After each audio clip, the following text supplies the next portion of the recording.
Lalong lumalala ang sitwasyon sa Mexico nitong mga oras na ito matapos mapatay si El Mencho, lider ng kartel ng Jalisco. Nueva henerasyon na nagdulot ng matinding sunod-sunod na reaksyon sa buong bansa. Dito sa gitnang silangan, patuloy ang Estados Unidos sa paggalaw at paglalagay ng kanilang puwersa para sa nalalapit na pag-atake laban sa Iran. Magandang araw, ako si Ari. At sisimulan natin sa mabigat na sitwasyon na yumanig ngayon mismo sa Mexico matapos ang matindi at dramatikong alon ng karahasan na sumiklab mula gabi ng Linggo, ika-22 hanggang umaga ng ika-23 ng Pebrero matapos makumpirma ang pagkakapatay kay Nemesio Oseguera Cervantes, nakilala bilang El Mencho.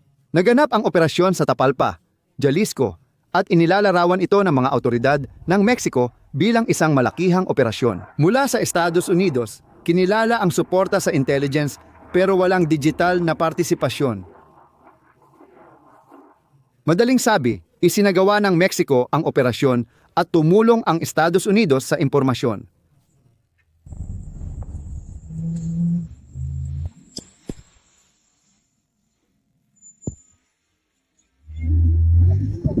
Bakit ganito ang kalagayan ng Mexico ngayon? Bakit parang nagliliyab ang kalahati ng bansa? Dahil matapos mamatay si El Mencho, agad na nagkaroon ng tugon mula sa kartel. Dahil nang kumalat pa lang ang resulta ng operasyon, nagsimula na ang pagharang ng mga narko. Mga kalsadang hinarangan ng sasakyan, sinunog na truck at kotse, sabayang pag-atake sa puwersa ng seguridad at pakiramdam ng kaguluhan. Sa Jalisco at Michoacan, naiulat ang pagkamatay ng hindi bababa sa 25 miyembro ng Pambansang Gwardya ng Mexico sa matitinding labanan habang ginagawa ang video na ito. Bukod pa rito, naiulat ang 12 dosenang namatay mula sa panig ng kartel at may mga sibilyan ding nadamay na, kahit mas kaunti kumpara, ay lubhang masakit pa rin. Sinasabing ang hindi bababa sa 2 sibilyan na namatay sa gitna ng kaguluhan at mga sagupaan. Bilang na oras-oras, inaasahang tataas pa dahil sa mga pangyayari at sa tindi ng kasalukuyang sitwasyon na nararanasan sa bansa. Ang maraming larawan na nagsimulang kumalat sa social media ay nagpapatunay sa pahayag ng mga autoridad ng Mexico na nagsabi ng napakaraming mga harang sa daan. Sa mga pinakakritikal na oras, tinatayang umabot sa 252 ang mga harang sa araw ng insidente. At pagsapit ng umaga ngayon, sinabi na karamihan dito ay naalis na.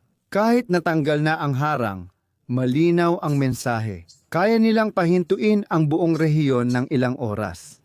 Ang maraming kaguluhan na sumiklab ay nagpahinto sa normal na takbo ng iba't ibang mga lugar.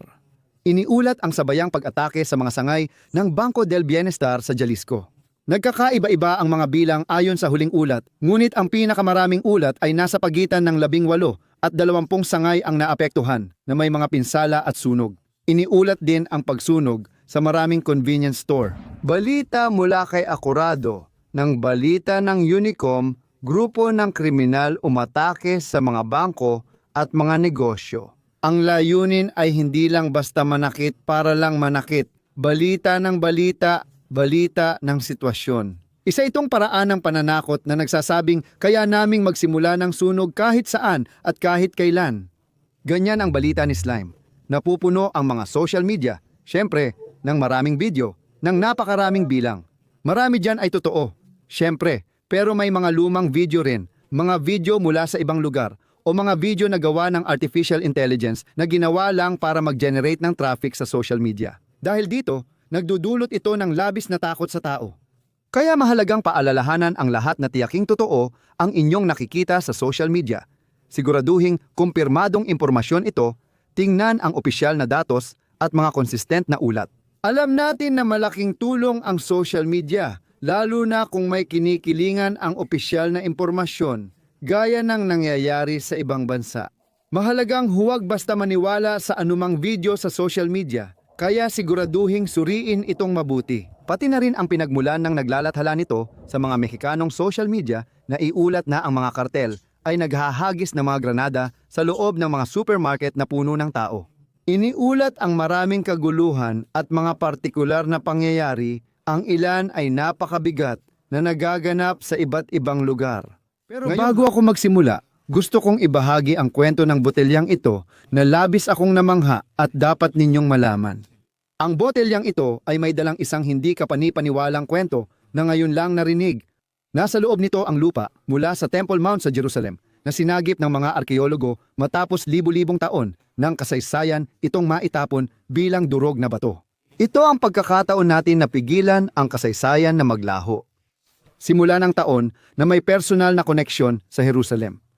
I-click ang link sa bio or iscan ang code para sa espesyal na alok. Higpit na binabantayan, dumating ang bangkay ni Mencho sa lungsod ng Mexico na parang isang prosesyon ng mga baril at sirena. Sa huling biyahe ni Mencho, huminto ang lungsod para panoorin ang isang convoy ng National Guard na mabigat ang armas. Ang mga taong nakasaksi at nag-record ng pangyayari. Nakita nila kung paano ineskortan ang forensic na ambulansya mula paliparan ng lungsod ng Mexico papuntang tanggapan ng piskal sa organisadong krimen. Hindi ito karaniwang paglipat. Naroon ang katawan ng lalaking sumisimbolo sa kapangyarihan at karahasan sa loob ng maraming taon. Si Mencho ay nasugatan sa kabundukan ng Tapalpa. Ang kanyang kapalaran ay naselyuhan habang nasa ere. Namatay siya sa biyahe, kasabay ng pagkawala ng tinig ng pinakahinahanap na lider ng sindikato sa Mexico ngayon. Ngunit hindi nagdala ng katahimikan ang kanyang pagbagsak. Nasunog ang mga sasakyan, sinunog ang mga negosyo sa lungsod, at kumalat ang takot na parang usok na walang kinikilalang hangganan. Umusad ang convoy na parang funeral ng estado. Binabantayan hindi lang bangkay kundi simbolo ng panahong tinatakan ng dugo at apoy.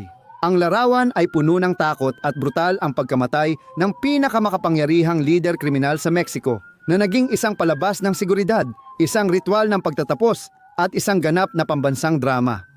Ang katotohanan, ang pagkamatay ng ganitong lider ay hindi agad nagdadala ng kapayapaan. Karaniwang may dalawang senaryo.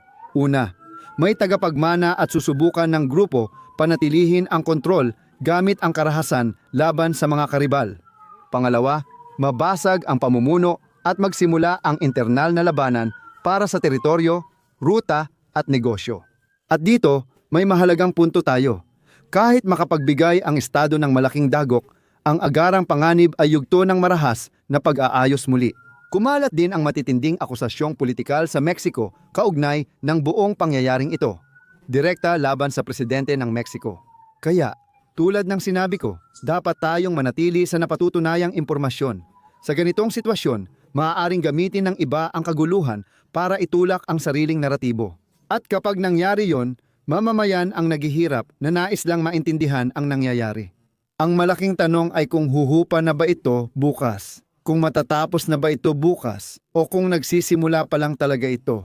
Kapag gumanti ang kartel ng ilang araw at may pagkakabahabahagi, maaaring magdulot ito ng matinding kawalang tatag sa ilang rehiyon ng Mexico. Kaya kailangan nating maging mapagmatsyag sa lahat ng nangyayari, sa mga susunod na oras, sa mga susunod na araw diyan sa Mexico. At nais kong kunin ang pagkakataong ito para batiin ang lahat ng tao, lahat ng mga Mexicano na nanonood ng channel na ito. Ngayon, lumipat naman tayo dito sa gitnang silangan. Habang nagkakagulo sa Mexico, dito ay mabigat din ang sitwasyon. At parang isang naglalagay ng mga pawn sa chessboard para simulan ang laro. Literal na, ang nakikita natin ay isang simpleng paghahanda lang. Ipinag-utos ng Estados Unidos ngayong araw ang pag-alis ng mga non-essential personnel at kanilang pamilya mula sa embahada sa Beirut, Lebanon. Tandaan, kapag nag-e-evacuate ang isang bansa ng non-essential personnel mula sa embahada, hindi ito basta ginagawa. Ginagawa lang ito kapag may totoong banta. At kasabay nito, nananatili sa pinakamataas na antas ang travel advisory. Bawal ngayon maglakbay ang mga Amerikano papuntang Lebanon. Pero itanong natin, bakit Beirut sa Lebanon? Dahil sa posibleng pag-atake ng Estados Unidos sa Iran, isa sa mga unang elemento na ilalabas laban sa Estados Unidos, laban sa kanilang mga asset sa lugar. At syempre, partikular na laban sa Israel, ang grupong terorista na Hezbollah mula sa Lebanon ang mangunguna. Hezbollah, gusto man natin o hindi, ang pangunahing sangay ng Iran sa rehiyon laban sa Israel ngayon. Sa nakalipas na 2 linggo, ang mga pag-atake ng Israel sa Lebanon, kabilang ang mga lugar tulad ng lambak ng Bekaa, ay tumaas ng malaki. bilang tiyak na pag-atake bilang pauna at pangontra bago ang mas malaking labanan laban sa Iran. Isang dating direktor ng intelihensya ng Israel ang nagsabi sa Ma'arib Media na tinataya ng Israel na ang digmaan kontra Iran ay magiging isang ganap na rehiyonal na labanan. Gagamitin ng Iran ang kanilang kapangyarihan mula sa Iraq, Yemen, Syria at pati na rin ang malaking at sentral na kapangyarihan ng dating direktor. Ayon sa kanya, ang hukbong sandatahan ng Israel, ang IDF, ay binuo dahil sa maraming kaaway. At nauunawaan niyang kakailanganin ang matinding labanan ng ilang araw laban sa Hezbollah sa Lebanon. Tinitiyak din ng mga opisyal ng IDF na ang dagok na nais ibigay ng hukbong sandatahan ng Israel sa Hezbollah kung papasok ito sa direktang labanan laban sa Israel. Ganun ito kalakas na hindi na makakatayo ang organisasyon. Malinaw, gaya ng sabi ko, 2 hanggang 3 linggo na nang may halos araw-araw na pag-atake sa mga tiyak na target sa Lebanon. Kahit ganoon, malinaw na may tigil putukan sa dalawang panig. Kung magkaroon ng hayagang digmaan laban sa Iran at Hezbollah, sabihin na nating wala nang hadlang para sa IDF na magsagawa ng buong atake laban sa teroristang organisasyon. Sige, bilang malaking galaw ng Estados Unidos sa rehiyon, heto na ang kanilang pagpasok. Ang USS Gerald Ford, ang pinakamalaking aircraft carrier sa mundo na nakita ngayong araw sa Mediterranean, dumadaan sa harap ng Suda Bay, sa Crete, sa bansang Gresya, ayon sa mga ulat ng pagsubaybay ay gumagalaw ito sa magandang bilis, medyo mabagal lang kaysa inaasahan. Pero handa na itong pumuwesto sa harap ng baybayin ng Israel sa loob ng susunod na 24 hanggang 48 oras. Malinaw na malinaw ang mensaheng estratehiko. Kahit hindi ito dumaong sa isang pantalan ng Israel at hindi lang basta presensya ito, isa itong mahalagang kakayahan ng kapangyarihan, ng totoong pag-atake at depensa. At syempre, ang kakayahang magpatuloy ng mahabang kampanya laban sa Iran ay malaking kalamangan ng Estados Unidos sa sigalot na ito. Nadagdag ang aircraft carrier na ito sa dosenang destroyer at halos 200 eroplanong ipinakalat ng Estados Unidos sa rehiyon. Sa ngayon, dito sa gitnang silangan, tinatayang nasa 40% ng puwersang pandigma ng Estados Unidos ang nakaposisyon ngayon dito mismo sa gitnang silangan. Dagdag pa rito, ngayong araw ay naitala ang mga eroplanong militar ng Estados Unidos para sa transportasyon at pagpapakarga ng gasolina sa paliparan ng Ben Gurion sa Israel. Kasabay ng pagpapakitang lakas militar, may usapan at tensyon din sa pagitan ng Estados Unidos at Iran. Ang rehimen ng Iran, sa pamamagitan ng kanilang opisyal na tagapagsalita, ay nagsabi ng isang mahalagang bagay. Anumang pag-atake, kahit limitado, ay ituturing nilang isang kilos ng agresyon. At iyon na. At ayon sa kanilang mga salita, ang magiging tugon nila ay mabagsik, batay sa tinatawag nilang karapatan nila sa sariling depensa. Ayon sa mga source mula sa Pentagon na ibinahagi sa iba't ibang media, sinabi na si Pangulong Trump ay unang nagbigay ng utos na magsagawa ng isang limitadong o tumpak na pag-atake, katulad ng Operasyong Magna at Hammer noong nakaraang Hunyo. Sa pag-asang mapilitang tanggapin ng Iran ang kanilang mga hinihingi sa negosasyon. Kung mabigo ang limitadong pag-atake at tumanggi pa rin ang Iran sa mga kondisyon ng Estados Unidos, iuutos ni Trump ang tuloy-tuloy na kampanya para pahinain at sirain ang rehimen ng Iran sa halip ng isang mapagpasyang atake. Gayunpaman, iniulat ng media na mismong estratehikong direksyon ng hukbong Amerikano ang nagsabing hindi realistiko ang pabagsakin ang rehimen sa aksyong militar at na dapat isaalang-alang ang isang estratehiya ng pagpapahi na magdadala sa atin sa kritikal na punto, maging ito man ay pagsuko na malabong mangyari o sa puntong makipagnegosasyon para sa isang pag-alis na parang kay Bashar al-Assad ng Syria. Siyempre, kasama na rin ang posibilidad na magkaroon ng natatanging pagkakataon sa gitna ng digmaan na magpapahintulot na alisin ang mga matataas na opisyal ng rehimen ng Iran, kabilang na ang pinakakritikal, pati na rin ang iba pang mga lider. Inaasahang magpupulong ang mga kinatawan ng Estados Unidos at Iran sa Geneva ngayong Huwebes para sa mga pag-uusap. Itinuturing itong huling paraan para makamit ang isang kasunduan, bago ipag-utos ni Trump ang isang direktang pag-atake laban sa Iran. Ipinagpaliban ni kalihim ng Estado Marco Rubio ang nakatakdang pagbisita sa Israel ngayong Sabado at inilipat ito sa Lunes ng susunod na linggo. Kaya, nasaan na tayo ngayon? Lunes, ika-23 ng Pebrero, 2026 sa Mexico, isang napakalaking dagok sa malaking kartel ng Jalisco. Ngunit may marahas na tugon na nagpapakita ng kakayahan nilang gumanti at ng tunay na panganib ng muling pag-aayos ng mga kriminal. Talagang pumapasok ang Mexico sa isang matinding krisis. Sa gitnang silangan naman, mga palatandaan ng paghahanda, mga palatandaan ng paglikas, mga palatandaan ng pananakot, at isang retorika na malinaw na nagpapakita na walang papayag na hindi gumanti kapag tinamaan. Ang tanong ay, ano ang mangyayari ngayon? Bueno, iyan ang hindi tiyak araw-araw.